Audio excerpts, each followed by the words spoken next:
गुरुकुल में आज विद्यार्थियों का सैलाब सा उमड़ा हुआ था, क्योंकि आज परीक्षा परिणाम घोषित होने वाला था। कई छात्र वहां प्रसन्न थे तो कई मुंह लटकाए भी खड़े थे। उनकी प्रसन्नता और उदासी अकारण नहीं थी। जो छात्र उत्तीर्ण होने वाले थे उन्हें अगली कक्षा में प्रवेश मिलना तय था, परंतु अनुत्तीर्ण होने वाले छात्रों को न केवल गुरुकुल छोड़कर जाना पड़ता था, बल्कि वहाँ के आचार्यों की खरी खोटी भी सुननी पड़ती थी। अरे जड़ मूर्ख, तू इस बार फिर से अनुत्तीर्ण हो गया। मैंने तुझे समय रहते ही समझाया था ना कि यदि इस बार भी तू अनुत्तीर्ण हुआ तो तुझे गुरुकुल से बाहर निकाल दिया जाएगा। एक आचार्य एक किशोर छात्र को इस प्रकार डांट रहे थे और वह बेचारा चुपचाप सुन रहा था। डरते डरते उसने गुरुकुल के प्रधानाचार्य से निवेदन किया कि आचार्य देव, मैंने अपनी तरफ से तो पूर्ण प्रयास किया था, परंतु मैं अपने निर्बल स्मरण शक्ति के कारण जो कुछ भी पढ़ता हूँ मैं उसे थोड़े ही वक्त बाद भूल जाता हूँ। कृपया आप मुझे एक और अवसर देने का कृपा करें। तब गुरुजी ने कहा कि यदि तुझे स्मरण ही नहीं रहता तो तू कैसे पढ़ाई कर पाएगा। तेरे लिए यह मौका किसी उपयोग का है ही नहीं। तेरे अध्ययन करने से भी कोई लाभ नहीं होगा। तेरी तो देवी देवता भी कुछ कृपा करे तो भी तू जैसे जड़ बुद्धि का कोई भला ना कर पाएंगे। और गुरुजी उस वरदराज को ऐसे ही डांटते फटकारते हुए गुरुकुल से बाहर निकल जाने के लिए कहने लगे और उस कक्षा के सभी छात्र उस पर हंसने लगे। तब वरदराज मन ही मन सोचने लगा कि वह अपने घर कैसे लौटेगा, वह अपने घर जाकर क्या उत्तर देगा जब लोगों को पता चलेगा कि उसे गुरुकुल से निकाल दिया गया है। वह उन सब का सामना कैसे कर पाएगा। उसके मन में उथल पुथल सी मच गई थी। वह डरते डरते अपने गांव की ओर बढ़ रहा था। उसके गांव का रास्ता बहुत लंबा था और दोपहर का समय था। दिन गर्मी का था, इसलिए गर्मी बहुत तेज हो चली थी। तब उसने सोचा कि थोड़ा सा विश्राम किया जाए। गर्मी की तपती दोपहरी में उसका बदन तप रहा था। सूरज की रोशनी उसे जला रही थी और अब उसे भूख भी सताने लगी थी। इसलिए उसने सोचा कि कुएं के पास बैठकर वह सत्तू खाएगा, जिसे वह अपने गुरुकुल से लेकर चला था, जो वह रास्ते में खाएगा।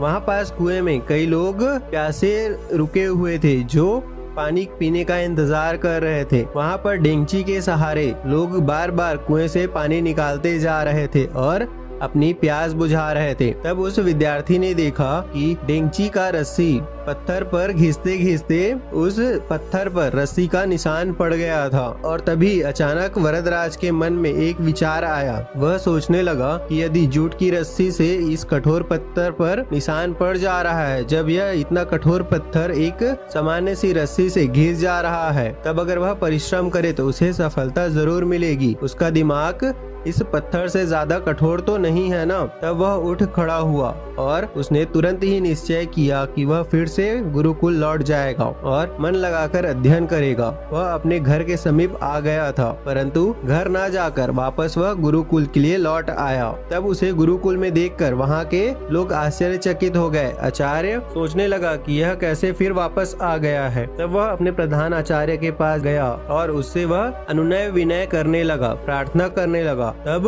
प्रधान आचार्य द्रवित होकर उसे गुरुकुल में दोबारा प्रवेश दे देते हैं। इस बार वरदराज अध्ययन में रात दिन एक कर देता है और जब इस बार परीक्षा का परिणाम आता है तो संपूर्ण गुरुकुल यह देखकर आश्चर्यचकित हो जाता है कि वह विद्यार्थी न केवल इस बार पास हो गया है, बल्कि उसने संपूर्ण विद्यालय में अपना प्रथम स्थान प्राप्त किया है। एक समय सबसे ज्यादा मूर्ख समझे जाने वाला वह बालक आगे चलकर संस्कृत का बहुत बड़ा विद्वान बना। उसने कई ग्रंथों की रचना की जो कि आज बाकी छात्रों के काम आ रहा है। यह सब किसी जादू से संभव नहीं हुआ था। यह एक आश्चर्यजनक परिणाम था संकल्प शक्ति का, जो शक्ति कठोर परिश्रम और प्रबल इच्छा शक्ति के बल पर ही संभव हो पाता है। कामयाब लोग कभी गलत नहीं कहते। निश्चय ही संकल्प शक्ति का प्रथम सूत्र है। सच्चा संकल्प एक ऐसा अचूक शस्त्र है जो कभी खाली नहीं जाता। यदि हम किसी भी कार्य को करने का संकल्प कर ले तो ऐसा कोई भी और अवरोध नहीं है, ऐसा कोई चट्टान नहीं है जो उस संकल्पित इंसान के आगे आ सके और उसके काम पर कोई बाधा बनकर खड़ा हो सके। करोड़ों युवाओं के प्रेरणा स्रोत स्वामी विवेकानंद जी ने एक बार कहा था कि मुझे पूर्ण विश्वास है कि ब्रह्मांड में ऐसी कोई भी शक्ति नहीं है जो किसी व्यक्ति को